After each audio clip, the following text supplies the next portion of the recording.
O candidato à presidência da República pelo PSL, Jair Bolsonaro, falou hoje ao Jornal da Record com exclusividade. A entrevista ao repórter Eduardo Ribeiro aconteceu na casa do candidato, no Rio de Janeiro, onde ele ainda se recupera do ataque à faca que sofreu no mês passado em Minas Gerais. É a primeira vez que Bolsonaro fala depois de deixar o hospital. Olá, candidato. Tudo bem? Satisfação. Muito obrigado por nos receber aqui na sua casa. Obrigado pela oportunidade. Obrigado. Espero poder colaborar para com o Brasil. Por favor, vamos sentar? Vamos conversar.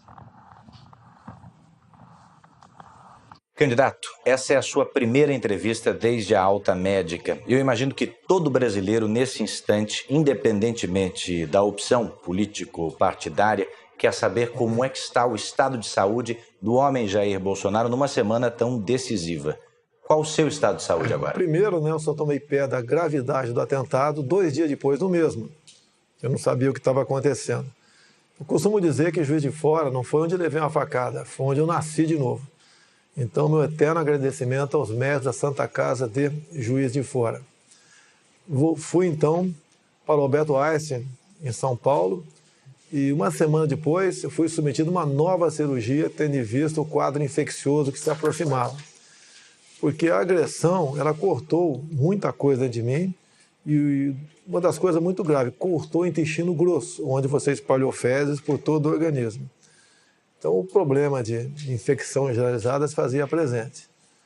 Foram momentos difíceis, não esperava estar nessa situação, ainda mais que eu sou um homem de combate. Eu gosto de estar na rua, conversando com o povo, desembarcando em aeroportos, fazendo palestra. Gosto de ação. E, de repente, não são recomendações, são determinações médicas para que eu respeitasse os limites do meu corpo. No momento, dado o que aconteceu, nessa quarta-feira, uma junta médica lá do Alberto Einstein esteve em casa, cujo presidente é o Dr. Macedo, ele falou que a recuperação minha está sendo fantástica. Tendo em vista a minha vida pregressa, que eu não fumo, não bebo, uma vida muito saudável, graças a Deus. E eu, respeitando isso, eu fico livre da colo no final de novembro, começo de dezembro, onde poderia, então, voltar às atividades normais. Mas, candidato, nesse momento, como é que o senhor se sente? Nas condições em que tudo aconteceu, eu me sinto bem. Foi recomendado não falar mais 15 minutos, tanto é que quando chegar para a gente vai parar, dar uma descansada meia hora tá bem. E voltar novamente a conversar. Me sinto bem, gratificado, feliz por ser uma opção de verdade contra tudo que vem acontecendo no Brasil nos últimos anos, em especial no combate à corrupção. Não podemos deixar que um partido que mergulhou o Brasil na mais profunda crise ética, moral e econômica volte ao poder com as mesmas personalidades. E você pode ver, tudo é conduzido de dentro da cadeia pelo senhor Lula, que indica aí um fantoche seu chamado Haddad, que por incompetência sequer conseguiu passar para o segundo turno na sua reeleição em São Paulo. Então eu me sinto feliz por esse lado, por ser um candidato conservador, que respeita a família, que quer fazer negócio com o mundo todo sem um viés ideológico, que quer jogar pesado na questão da violência, até para trazer um pouco de paz à sociedade, em especial às mulheres que vivem aflitas se seus filhos voltarão em paz ao término da faculdade ou ao término do evento festivo qualquer.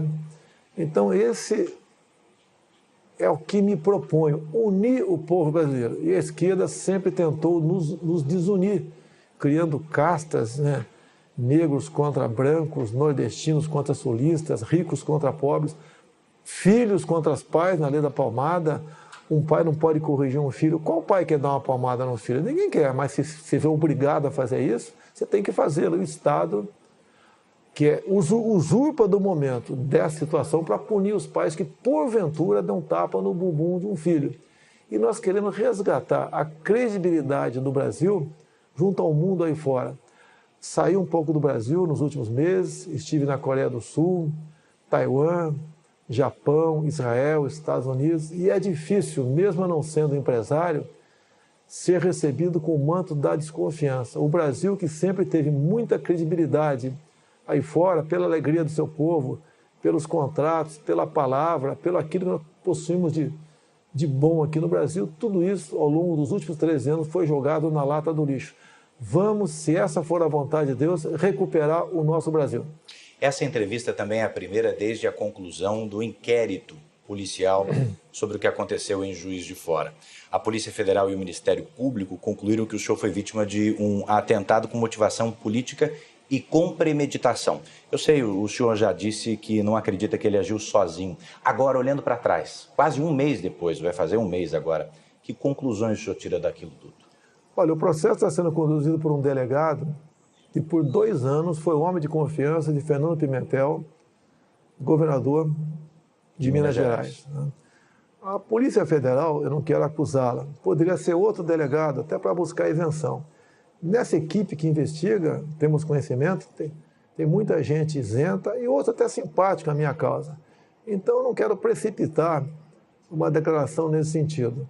A própria tentativa, no dia do evento, 6 de setembro, de alguém tentar entrar na Câmara dos Deputados com o nome do agressor, seria um álibi. Se ele consegue, naquele tumulto, cometer o teu ato e sumir, ele teria um álibi poderosíssimo, dizendo que esteve na Câmara dos Deputados. O senhor descobriu isso ainda no hospital? Isso chegou ao meu conhecimento. Que reação o senhor no teve hospital? quando o senhor A reação da indignação. E nós não queremos fabricar um responsável, nem culpar esse ou aquele partido ou grupo ideológico. Nós queremos buscar a verdade e sinto que não se tem muita dificuldade de chegar à verdade. Afinal de contas, um ato como esse não pode partir da cabeça de uma pessoa de forma isolada. Até o seu depoimento foi muito contraditório em vários momentos. A Polícia Civil também faz um trabalho paralelo em Juiz de Fora. E acredito ainda que a Polícia Federal poderá dar uma resposta a isso, porque o inquérito, um encerrou e o outro foi instaurado. Então, espero que brevemente temos uma resposta para isso. A política brasileira não pode escambar para esse lado. Eu sou acusado de disseminar o ódio e quem leva a facada sou eu. Justamente nesse aspecto, na denúncia, os procuradores disseram que esse foi um atentado também à democracia. O senhor que sentiu esse ataque na pele é chamado pelos seus adversários de alguém que não respeita a democracia, não respeita a Constituição. Como é que o senhor responde a essa acusação? Olha, não respeito onde? Dizem que eu ataco negros. Onde você tem um vídeo meu, um áudio atacando negros? O meu sogro é o Paulo Negão. A minha filha tem sangue negro em suas veias. Como pode alguém que integrou o Exército Brasileiro por 17 anos ser racista? Assim como diz que eu ataco mulheres. Onde tem um áudio meu atacando mulheres, a não ser um embate entre eu e a deputada Maria do Rosário, onde ela estava defendendo que um estuprador e homicida menor de idade fosse punido à luz do Estatuto da Criança e do Adolescente. Eu sempre lutei pela diminuição da maioridade penal. Naquele momento, ela me chama de estuprador. Espera aí, o que é isso? Se eu perdi a cabeça, me desculpe, mas a resposta que eu poderia dar para ela, não sou estuprador. E eu sou processado exatamente por causa disso.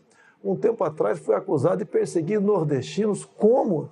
Se meu sogro é de Crateús, a minha filha tem sangue nordestino em suas veias.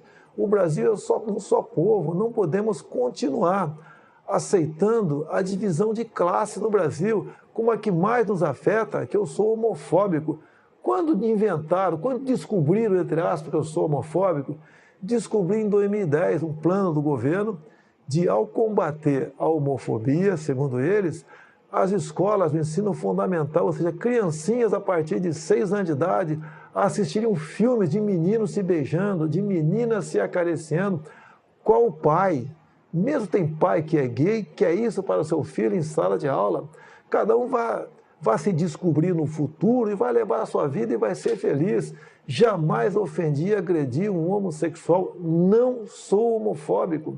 Esses rótulos jogam para cima de mim porque não pode me chamar de corrupto. É o que eles são. Um dos grandes problemas do Brasil é a corrupção. E não tem como me atacar. Até por ocasião da leitura da ação penal 470 mensalão, o senhor ministro Joaquim Barbosa me cita como o único deputado da base aliada que não foi comprado pelo PT.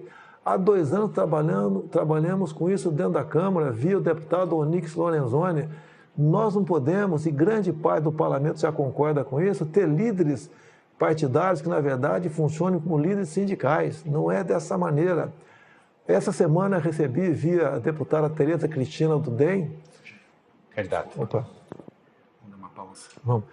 Quem interrompe a entrevista é o enfermeiro da equipe médica que monitora a recuperação do candidato. Segundo ele, Bolsonaro não deve falar por mais de 10 minutos seguidos para não se cansar. O candidato ainda usa uma bolsa de colostomia para armazenar as fezes, enquanto o intestino é poupado para cicatrizar das diferentes lesões. Nessa fase da recuperação, cansaço ou estresse prejudicam o intestino, mas também podem gerar uma crise de tosse, mas logo voltamos a conversar. Me permita retomar, relembrando o que o senhor falou agora há pouco no primeiro bloco da nossa entrevista, sobre rótulos, os rótulos que se disseminaram a seu respeito. Neste momento, as 2 principais campanhas da Presidência da República têm combatido fake news, sobretudo em aplicativos de troca de mensagens. Todas as 2 campanhas têm sofrido com isso. O que é que o senhor tem feito e como é que o senhor tem combatido essas notícias falsas? Nós temos nas redes sociais que há anos nós alimentamos com verdade. Então temos um exército de seguidores que acredita no que nós postamos. Por exemplo, o candidato do PT, agora no Nordeste, andou espalhando que eu vou acabar com o Bolsa Família. Eles fazem isso em todas as eleições e nós combatemos isso. Lógico que é duro você combater, porque eles vão, né, com os seus militantes, em todos os locais, praticamente, pregando isso aí. Mas, em grande parte, temos sucesso no combate a esse fake news e queremos acabar com o Bolsa Família. Mas o senhor diria que, pelo outro lado, seguidores seus podem também estar disseminando fake news, notícias falsas? Eu não tenho controle sobre milhões de pessoas que me seguem. Um outro acaba extrapolando. Agora, quando um seguidor meu extrapola, a culpa cai em cima de mim, como se eu fosse um capitão e tivesse uma tropa a meu comando para cumprir exatamente aquilo que eu falo. Agora, por lado de lá, nós não pregamos fake news. Você entra nas nossas mídias sociais, não existe mentira, nem atacamos ninguém. Nessas lives que temos feito às 8h30 da noite, eu tenho pego o plano de governo do PT, documento deles, análise da conjuntura, por exemplo, bem como o caderno de tese do PT em 2015, e mostrando por escrito o que está na página deles, como, por exemplo, enquanto o Paulo Guedes tem um projeto bastante ousado no tocante à economia, e ele foi claro isso em palestras, dizendo que quem ganha até 5 mínimos não vai pagar imposto de renda. Hoje, né, quem ganha 5 mínimos já está na faixa dos 27,5%. E acima disso, uma alíquota única de 20%. O que o fake news faz? Esquecem, entre aspas, que quem ganha até 5 mil não vai pagar imposto de renda. E começa a falar, você ganha 2 mil por mês. Prepare-se, vai pagar R$400 de imposto de renda. Mentira! A proposta nossa é ousada. E nós queremos realmente recuperar a tabela de imposto de renda e deixar mais dinheiro na mão do cidadão e na mão do empresário. As alíquotas para a classe empresarial também cairão. Queremos seguir o exemplo da Inglaterra de 20 e poucos anos atrás, que está numa situação crítica, bem como o exemplo de Trump nos Estados Unidos, onde diminuiu de 30 e pouco para 20 e poucos por cento a carga tributária para empresários. Então, os empresários aqueceu a economia, o mercado de trabalho voltou a funcionar, empresas que tinham saído dos Estados Unidos voltaram para os Estados Unidos e a economia norte-americana está indo muito bem. O senhor deve estar acompanhando um movimento intitulado Ele Não. E a sua assessoria deve ter percebido também que depois do movimento, de certa maneira, o senhor até subiu nas pesquisas de intenção de voto. Que avaliação o senhor faz desse contexto? Olha, você tem que ver quem estava no movimento Ele Não. Artistas que há muito vem mamando na Lei Rouanet. Você não tem quem está no Ele Não que não esteja na Lei Rouanet. A Lei Rouanet é importante, mas para o artista raiz, o artista sertanejo, aquele que realmente traz consigo a cultura brasileira. Ninguém quer abandonar a cultura. Por que o senhor acredita que depois dele, ainda assim, subiu nas pesquisas? É que o outro lado, que a maioria, vê quem é que está me atacando, tá certo? E ao ver, já faz uma análise imediata. que eles estão errados, nós estamos certos. Será que eu sou tão mal assim? Eu quero o mal de todo mundo, de mulheres, de negros, de nordestinos, de quem recebe Bolsa Família, de pobre. Não é verdade. Eles não podem me chamar de corrupto. Sempre combati a corrupção. Sempre preguei a união de todos nós. Uma só bandeira, um só coração verde e amarelo. Não podemos nos dividir. A esquerda nos dividiu e nós ficamos brigando entre nós. Eu quero a união de todos. Um grande exemplo tive em países como Japão, Coreia do Sul, Israel. Olha o que eles têm. Eles não têm nada. E olha o que eles são. São o primeiro mundo. Agora você vem para o Brasil. Olha o que nós temos. Nós temos tudo. E olha o que nós somos. Não somos nada. Essa política que existe lá fora, que visitei escolas, que visitei o ministro da Agricultura de Israel, entre tantas outras autoridades nesse país, esses exemplos nós queremos trazer para cá. Unindo o povo e governando pelo exemplo, você tira o Brasil do buraco. O senhor citou agora há pouco o imposto de renda. O senhor diria também que a sua assessoria econômica foi mal interpretada em relação ao 13º salário? Não, foi o general Mourão que, ao falar sobre a estrutura remuneratória, que tem uma série de coisas ali, ele se referiu àquilo como jabuticaba. Agora, num momento desse, você não pode dar margem para o inimigo de interpretar. Nunca o Mourão falou em acabar com o 13º. Qual é a palavra final sobre isso? Aproveitaram uma palavra errada dele para dizer que queremos acabar com o 13º. Agora, deixa bem claro, que é um pouquinho mais velho, lembra em 2002, o PT pregou isso, que os parlamentares do então PFL, PP, aqueles partidos todos, queriam acabar com o 13º, fundo de garantia, hora extra, licença gestante, e inventaram isso em cima de um projeto que existia na Câmara, que não era para acabar, era, por exemplo, você está com um problema financeiro, você procura o teu patrão, ouvir do sindicato, e em vez de cair na mão do agiota ou pegar um empréstimo no banco, o patrão podia adiantar parte do teu 13º. Você estava com problemas, por exemplo, queria estar no mês de setembro, e você gostaria de dar uma folga para si, chegaria para o patrão, ouvido pelo sindicato, e pegasse um desconto em férias, que existe nas Forças Armadas. Você pegava 15 dias de desconto em férias, ia dar uma relaxada para voltar com as baterias recarregadas. O PT pegou um projeto desse, que não acabava com os direitos, apenas flexibilizava e passou a massificar, dizendo que queríamos acabar com aquilo. Eu quase perdi o meu mandato em 2002, porque eu fui acusado também de querer flexibilizar aquilo tudo. Então o PT usa pequenos detalhes para dizer que eles são realmente o que estão preocupados com os trabalhadores e não os demais. Os seus eleitores depositam no senhor uma confiança e uma garantia no combate à corrupção e também à criminalidade. Não são questões simples de resolver. Muitos antes do senhor fracassaram nesse quesito. Qual é a solução? O combate à corrupção é você escolher o seu time de ministros sem o critério político. Você pode ver qual partido assaltou a Petrobras, qual partido esteve envolvido com empreiteiras. São partidos que tiveram os seus ministérios negociados com o governo. E esses partidos, como regra, botam o seu ministro lá para se locupletar, para arranjar dinheiro para os seus afiliados. Questão da violência. Nós devemos fazer diferente do que foi feito até agora. O Estatuto do Desarmamento só aumentou a violência. Deu a certeza ao bandido que, ao invadir a residência de qualquer um, não vai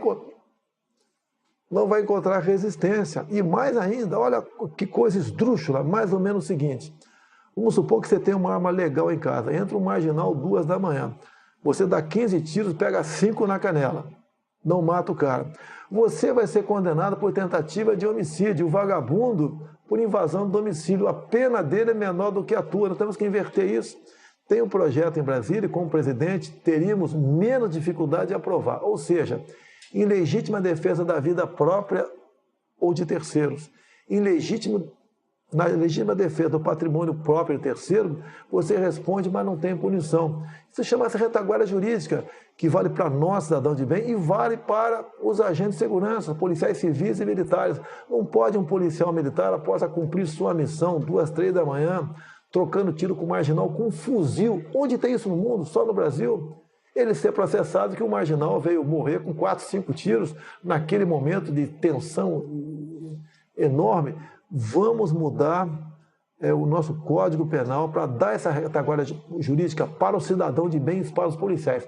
Agindo dessa maneira, tenho certeza que a violência diminuirá. Falando também sobre corrupção, candidato. Mais uma interrupção. Uma nova interrupção na entrevista é feita a pedido da equipe médica. Desta vez, Bolsonaro já demonstra cansaço, porque faz pausas maiores entre as frases. Eu retomo a entrevista falando de corrupção. Candidato, o senhor acabou de falar antes dessa nossa pausa sobre criminalidade, mas também sobre corrupção. A respeito desse segundo assunto, o juiz Sérgio Moro divulgou, deu publicidade à delação do ex-ministro Antônio Palocci. Que impacto o senhor acredita que essas revelações terão na urna, no voto? Sempre há um impacto. O Palocci, antes mesmo de qualquer delação, ele já vinha colaborando. Ele foi um homem muito próximo do governo, ele conta as entranhas do poder. Não tem como ele não fugir da verdade. E ele quer colaborar e vem colaborando. Então, parabéns ao Palocci, né? Porque quem não erra como ser humano. E ele tenta, logicamente, diminuir o dano ocasionado em todo o Brasil com suas ações. Ele mesmo disse, nas últimas campanhas de Dilma Rousseff, gastou-se em torno de R$1,5 bilhão de reais. E quase R$1 bilhão foi Caixa 2. Fala de contratos de publicidade com a Petrobras, fala um montão de coisa. Agora, a corrupção está colado no PT. Não tem como querer desvincular o que acontece na corrupção do PT. Nós devemos evitar que esse estado de coisa continue no Brasil. O PT não deu certo. É um partido que traiu os trabalhadores, traiu todo mundo. É um partido que tinha um projeto de poder. Como o próprio Zé Dirceu disse há pouco, ele disse. Nós vamos assumir o poder, que é diferente de ganhar uma eleição. Ou seja, ele fala também em tirar poderes do Supremo Tribunal Federal. Ele fala, por exemplo, ali, coisas que, se tivesse na minha boca, seria uma explosão no Brasil. Está na boca dele. Nós pensamos e agimos diferentemente do PT. Se o senhor ganhar as eleições, o senhor não terá um projeto de poder? Não pensamos nisso em hipótese nenhuma. Até porque ser presidente do Brasil com tantos problemas, eu sei da responsabilidade, como será a minha vida nesses próximos 4 anos. E o que muitas pessoas dizem, né, que eu posso ser o ponto de inflexão naquilo que acontece aí. Muitos dizem que eu não posso ser um bom presidente, mas é aquele necessário para o momento. Mais grave que a corrupção é a questão ideológica. A gente vê jovens universitários, eu não sei o que tem na cabeça, com ações, com atos que não condiz com aquilo que está se formando. Que, em parte, as nossas universidades não formam alguém para o mercado de trabalho no futuro, está formando militantes. Devemos acabar com isso. Até hoje o PT defende o regime de Maduro, como defendia o regime de Chávez. Nós devemos nos afastar da Venezuela.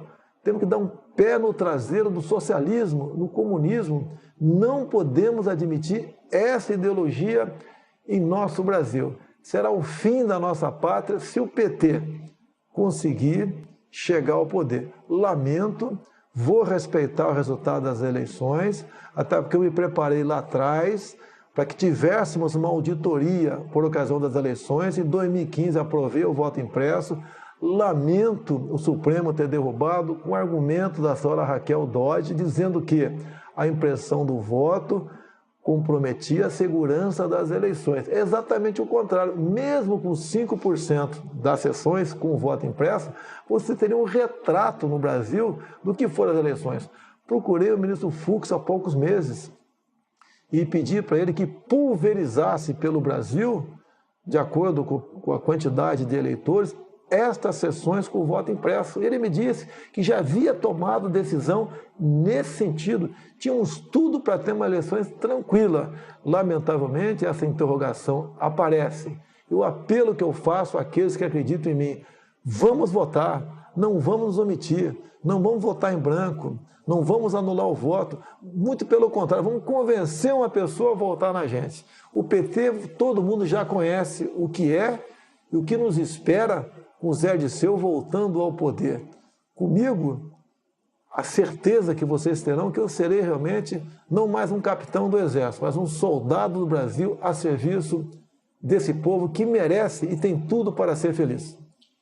Uma última pergunta. Estamos a 3 dias das eleições. O senhor, eu sei, acredita que vence no primeiro turno. Mas se isso não acontecer, quem o senhor acredita que enfrenta num provável segundo turno? Olha, as pesquisas, todo mundo desconfia no Brasil. O Brasil é um país onde não se acredita em quase nada, infelizmente. Mas vamos partir do princípio que as pesquisas são essas que estão aí. Não fugiremos do candidato do PT. Não será nós contra ele, será o Brasil que quer mudanças, o Brasil que não quer mais corrupção, o Brasil que quer que criança seja respeitada em sala de aula, o Brasil que acredita na família, é o Brasil que respeita as religiões, um Brasil que quer conversar com o mundo todo sem o viés ideológico, um país que quer jogar pesado na questão da violência, até para dar paz para as mulheres que são preocupadas com a integridade física dos seus filhos. É um Brasil que quer isso, é um Brasil que é menos imposto, é um Brasil cujo presidente vai trabalhar em equipe. Ninguém vai querer decidir nada sozinho. Muita coisa não entendo. E com boas pessoas e com isenção para escolhermos essa equipe de ministros, nós temos tudo para começar a fazer o Brasil andar. Quero agradecer por me conceder essa entrevista.